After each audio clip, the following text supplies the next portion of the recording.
there have always been these illustrious jazz families, you know, where mom and dad produced their own jazz band.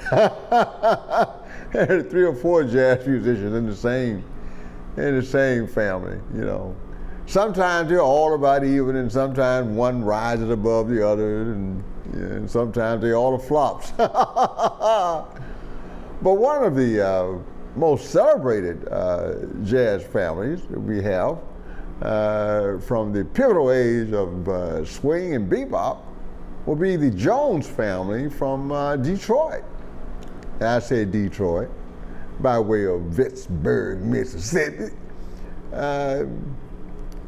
The oldest boy was named Henry Jones, Jr., because his father was Henry Jones, Sr., and they called him Hank, just like they called his father Hank. That's right. He was born somewhere around 1918 down there in Vicksburg, but we know his brother Elvin was born 9 years later in Pontiac, Michigan. So somewhere as a young boy, Hank and his older sisters, mom and dad, they got out of Mississippi and moved up to Pontiac, Michigan.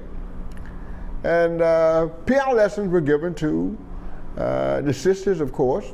That was commonplace in black families in those years. But young Henry got piano lessons too. He started very early, you know, 3 or 4 years old. And did exceedingly well, as a matter of fact, to the point that by the time he was 13 years of age, he's playing all over Michigan and Ohio. At 13, oh yeah, he's playing. And as he's traveling, he discovers there's some other piano players out there through recordings or maybe personal contact. People like Art Tatum and Fat Waller. And he's like, ooh, Father Hines? He's like, ooh. So now he got this jazz thing going. And he pursued it with just great force. And in many different situations. Big bands, little bands, solo piano, duets, trios, whatever he could do, he did it. He meets a New York musician on a gig somewhere in his travels, and the guy invites him to come to New York and join him and Hot Lips Page, another Henry, in New York at the Onyx Club. The Onyx Club was a pretty respectable club in New York, especially for bebop, which was beginning to evolve in the early 40s. It's probably 42, 43 or so, 44. So, Hank, the oldest Jones brother, or the Jones boys, sounded like a little game, he headed out to New York. And as this new music is evolving, he's right there on the scene, hanging out with Andy Kirk and Billy Eckstein and all the other cats that had come out of the swing era who were trying to get a grip on this new music we call bebop. And he had quite a lot of luck with it. He made it to all the jam sessions. He played with all the cats that were playing. And he was very versatile. That's the first thing. Very sensitive, very versatile. He actually landed a gig with Benny Goodman. Now, Benny Goodman wasn't playing no bebop, and he was pursuing bebop, but he was flexible enough to still be able to play swing and to play those nice chords, not those ugly chords, the nice ones that were required in Benny's band. And he did that. for a while. And then he attracts the attention of Norman Granz, who had that Jazz at the Philharmonic thing, did those tours around the country. And young Hank Jones was hired as a part of that aggregation. So now his stock is going up. He's traveling. He's hanging out with all the best and the biggest of the jazz musicians. And he's got Norman Granz, who's a really, really good manager, giving him advice. And that's working really, really good for him. And so he starts playing with his own groups, primarily with trios, but not the trio like Elvin liked, you know, with a saxophone and a bass and no piano, because Hank was a piano player, of course, got to be a piano player. His was the piano, bass, drums, because Nat King Cole liked that piano, bass, guitar thing. He wanted the drummer.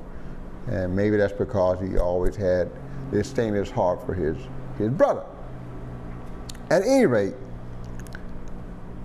this works out really, really well for him. He's making great connections. He becomes a great sideman on gigs and recordings. So much so that Savoy Records hired him as the house pianist. What does that mean? Whenever they want to record somebody and they got to put together a band behind this singer or this trumpet player or this sax player, whoever it was, Hank Jones was the first guy they called to play piano.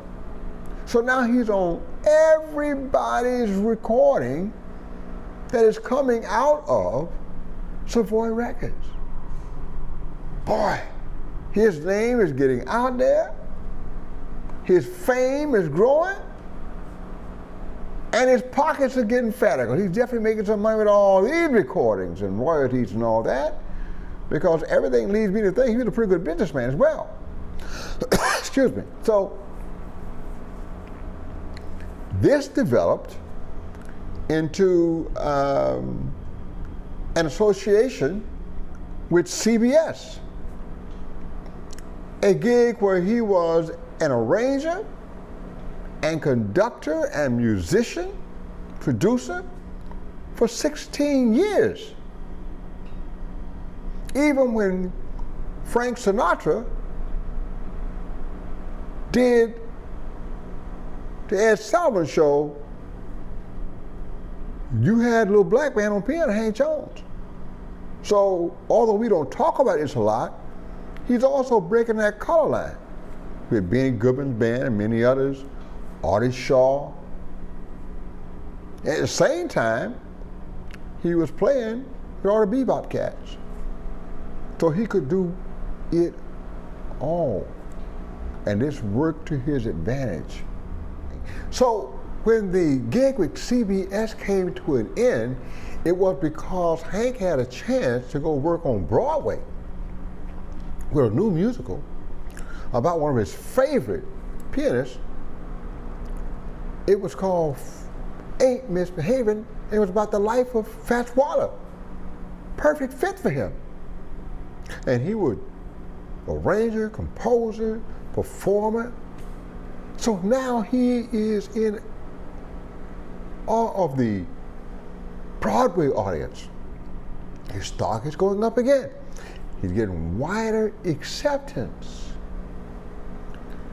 He's already made a big hit as a jazz pianist, because one of the biggest albums that Cannonball Adderley ever recorded was called Something Else. And guess who was on piano? That's right, Hank Jones. Hard bop, there he was. And 61, 62, somewhere, a beautiful young actress got real full of herself and decided to sing a very breathy version of Happy Birthday, Mr. President. You all know I'm talking about Marilyn Monroe. Guess who was playing piano for her? That's right, Hank Jones. Talking about versatile, oh yeah, he was on every scene. And after the run of Ain't Misbehaving, he went back to doing solo piano gigs so he could do the whole thing by himself. He didn't need a bass, he didn't need a piano, he could just sit there with a piano and entertain. He had that kind of chops, baby. But then he could also do trio stuff, and he did that. I think called the Greatest Jazz Trio. He had Ron Carter and Tony Williams.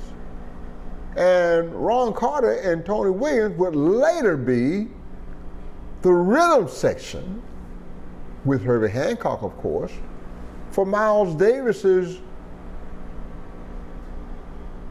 final acoustic jazz group. And most people would say his best. Well, who had him first? Hank Jones. He had an ear for young talent. Now, I know you're probably out there trying to find a recording. And you probably will find that Buster Williams is on that recording. Yeah, Buster Williams is on the recording. But that was Ron Carter's gig. Okay? Let me correct the record here. So he's playing with everybody. Frank West, people like that, okay? Coleman Hawkins and all those guys, they all knew him, they all recorded with him, they all loved him. But then he decided he needed to stretch out even more. And he started doing world music with dancers and musicians from Mali. He even did some collaborations with rock musicians.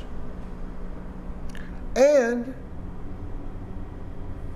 one of the things I didn't mention earlier is that he did a 5-year stint as the accompanist for Ella Fitzgerald herself. Yeah, he was with Ella for 5 years.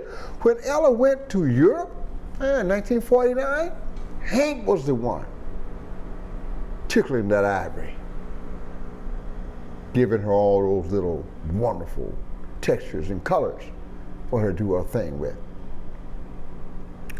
So decades later, when Diane Krall decided she wanted to redo Dream a Little Dream of Me, who did she go get?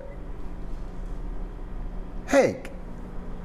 So I listened to both recordings. Ella with Louis and all those guys doing it, and then Diane Krall doing it with Hank. The amazing thing is, the recordings, they're nothing alike. It's like he tailor-made himself to fit every situation. What does this situation require? That is the Hank Jones you're going to get. What does this situation require? That is the Hank Jones you're going to get. So when Diana Krall wanted Hank Jones, he did it for her by himself. No bass, no drums, no guitar, no nothing. Just Hank and Diana doing this Dream a Little Dream, and it is just spectacular. And it's also funny,